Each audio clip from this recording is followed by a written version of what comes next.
Hi guys, my name is Emily and today I'm going to be reviewing Insurgent by Veronica Roth. This I am reading for my thesis and I just thought I would share some of my non-thesis thoughts. The first time I read this, I really didn't like how Tris as a character progressed. I thought she went from being really strong, really independent, to someone who's very much submissive and dependent and weepy and emotional. I was very critical of Tris's grief. This time around, having read Unclaimed Experience, Trauma Narrative and History by Veronica Roth, I was much more sympathetic towards Tris and how she dealt with her grief. I'll just read some quotes that kind of are important to keep in mind while I talk about the things that I'm going to talk about. So, the Greek trauma or wound originally referred to an injury inflicted on the body. In its later usage, particularly in the medical and psychiatric literature, and most centrally in Freud's text, the term trauma is understood as a wound inflicted not upon the body, but upon the mind. So trauma as a wound on the mind. Trauma returns to haunt a victim because it's not yet fully known to that victim. There's this kind of reliving of the traumatic event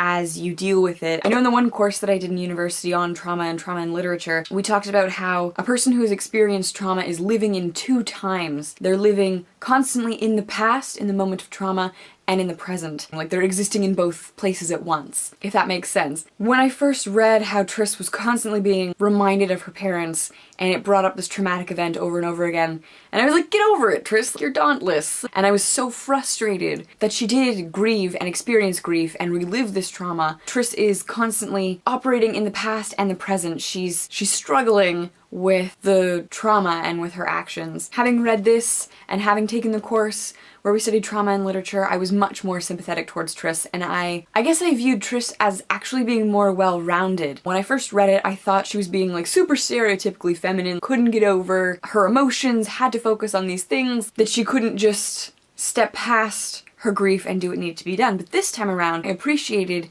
that she is allowed to be brave and selfless and courageous, while also taking the time for herself to feel and to grieve and to deal with her emotions. Like, I think that's actually a nice balance, and it's nice to see a main character that isn't all action or emotion. I feel like this is kind of disorganized, like as a book, as a plot. It's kind of a mess. This book has you move from place to place to place to place, and I almost feel like we could have tacked on part of this to the end of Divergent, and maybe part of this to the beginning of Allegiant. I think that it could have been simplified, but I am a bigger fan of Tris this time around. So I think that maybe you should give this another chance if you really like Divergent, and try and ignore the messy plot and just focus on Tris and how cool it is that she can be somewhat well-rounded, in my opinion. I think I actually changed my rating for this on Goodreads from like 2 stars to 4 stars this time around, so I liked it a lot more this time. So I would love to know your thoughts in the comments on Tris as a character. What do you think of her relationship with 4 as it has progressed from book 1 to book 2? Do you think it's less weird now that they're not instructor and pupil? Let me know your thoughts. I would love to hear your thoughts on this in the comments below. Thank you so much for watching, and I will see you soon. Bye!